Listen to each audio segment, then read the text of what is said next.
Alright. Let's hang this fucker here. Okay. Hi there. Yes, welcome to my channel and welcome to my video. My idea is that I'm going to be talking about different subjects within the field, mostly of psychology, which is what I'm studying at university. Yeah. So, welcome. My name is Dide. I'm 22 years old, from Denmark, so excuse my accent. Yeah. Today I want to be talking about just world belief, or the belief in a just world. So this is a concept that was first brought up by Lerner in 1965. He came with his just world hypothesis. And of course, since we're speaking psychology, we're not speaking about whether the world is actually just or unjust. We're more speaking about how people perceive the world. And Lerner's hypothesis was that people do tend to see the world as just. And because of this, we also try to interpret the world to go along with this idea of justice. So his hypothesis was that when we are confronted with injustice, we kind of try to fix this. And the first thing we would do was trying to compensate perhaps the victim. But if it's not possible for us, then we do this thing where we assimilate the injustice, called assimilation of injustice, where we kind of put the blame on the victim, rather than accept that the world might not always be fair. And Lerner made an experiment together with the guy called Simmons in 1966 to test this hypothesis. And it turned out that they were largely correct. What they did was they had a person come in and perform a test. Okay, I'm saying this the wrong way. So they had some people who were the actual test subjects, and they had to look at someone else who they thought was also a test subject, but who was in fact a Confederate. I don't know what was it called. Someone who's in on it. Anyway, I hate English. I hate it. I'm so sorry, guys. Anyway, so this person who was actually in on it was supposedly going through some kind of experiment of how you learn things, and because psychologists are crazy, of course, they were trying to teach her this through giving her shocks when she was doing the wrong thing, which most people would probably think was a little unfair, because they were giving her a pretty severe shock, or at least so the actual test subjects thought. So what they would observe was that if the test subjects had the opportunity to stop this treatment, of course they would want to do this. And if they had the knowledge that she would be compensated later in the form of, for example, getting some kind of payback when she was doing the right thing or whatever, then they would also feel bad for the victim, so to say. But in the case where they thought they had no chance of stopping this, and they didn't see how the victim would in any way be compensated for it, people kind of did this thing that Leonard suggested. They did the assimilation of injustice. They said, well, she's stupid. Why can't she answer these questions? She keeps getting shocked. Like, that's silly. That means they would attribute these negative things to the victim. And in other cases, they would just say, well, she may not be stupid, but it's really her own fault. Like, who even agrees to be in an experiment of learning things with psychologists? I mean, they're crazy. So, yeah. That was a pretty good proof, or at least it seemed to be, of what Lerner had suggested.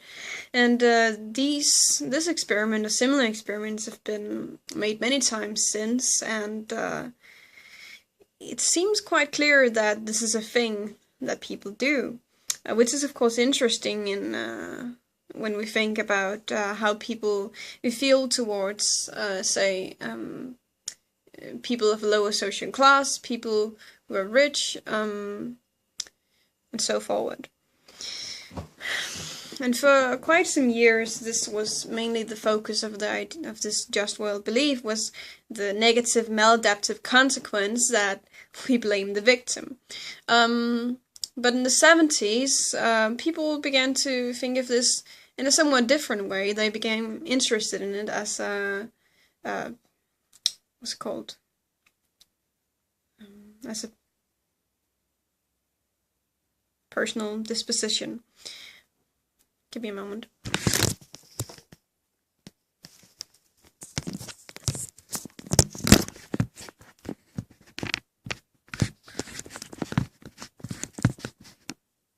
They became interested in it in terms of being a personal disposition.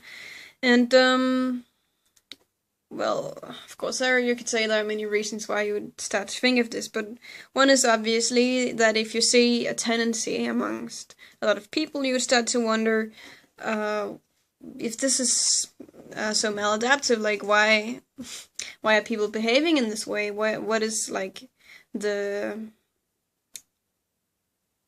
motive, so to say, behind evolving in this way? And you could of course look at it in an evolutionary perspective, like, could this have been positive for us many thousands or more years ago? Or you could look at it in a like just a cognitive perspective, like, why would this kind of a cognitive schema develop if attributing blame to the victim and in general believing in this just world?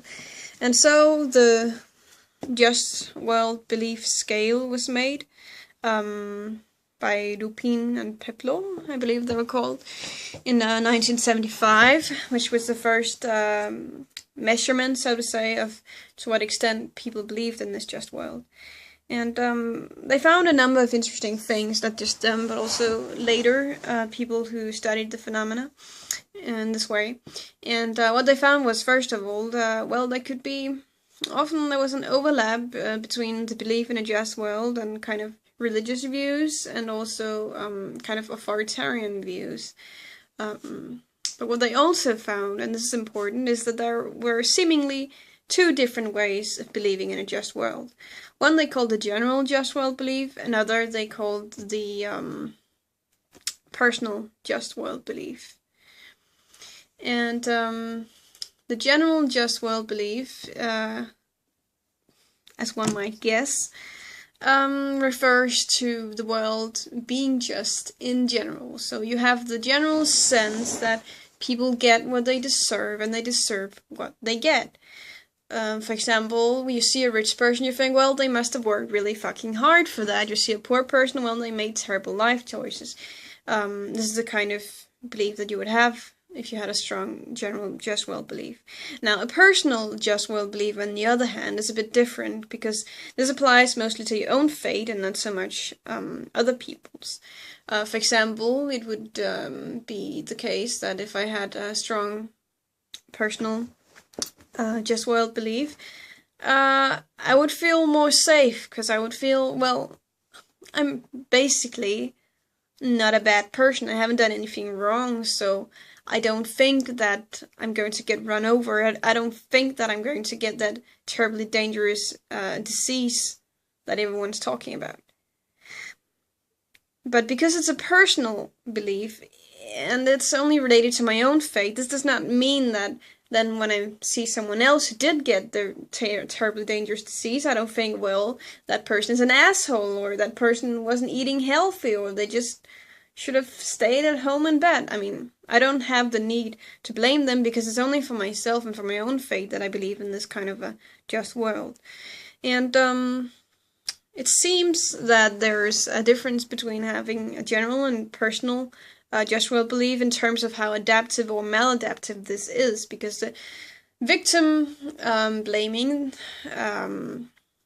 as we talked about before, the assimilation of injustice is mostly associated with this general just world belief, obviously, whereas, and this would by most be considered not a very good thing, but actually the personal just world belief is connected to a long range of positive outcomes for individuals who have a strong sense of this, because, as I said, they have a more positive attitude, they don't expect bad things to happen to them, they they are more motivated to work hard. It's a bit connected to the locus of control, if you know of this. Anyway, so they have a sense that by working hard they would deserve getting what it is that they're working for, so they're also more motivated to work hard.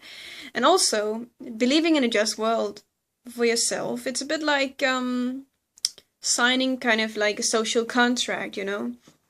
Because if you believe that things will be served to you according to justice, then, you know, you have to behave well towards others, or good things won't happen to you. So this would make people actually behave better in a social context and so forward. You could say that this belief in a just world is a little bit irrational, perhaps, in the sense like, why would your fate be more just than other people's fate? And I think what you have to realize here is, of course, that we're talking about some implicit thought patterns and ideas. We're not speaking about like actually explicitly thinking, I'm not going to get run over by a car because I help my grandmother all the time, you know? We're not talking about that. It's more like it's a general feeling and you're balancing this out somehow within your mind. So that's all quite interesting, I think. And I think it has some implications for how people think about social problems in general. And I think it would be possible to find a connection between how people believe in a just world in different countries according to perhaps not just the political system, but also like how big of a difference there would be, say, between the poor and the rich. These are all quite interesting things. Yes. Anyway, my source for what I've been talking about is a chapter from the handbook of the handbook of individual differences in social behavior. It's chapter 8, I think. No, I'm not sure. See, this is what happens when you're just speaking off the top of your head and suddenly you don't know anymore. Anyway, obviously I will put this in the description. So, thanks for listening. Yeah, I hope it was a little bit interesting in some way. I'm sure this is something you can look up many places. Probably there should be something about it even on Wikipedia, and even if you're not a big fan of reading on Wikipedia, there's always the sources below that you could look into.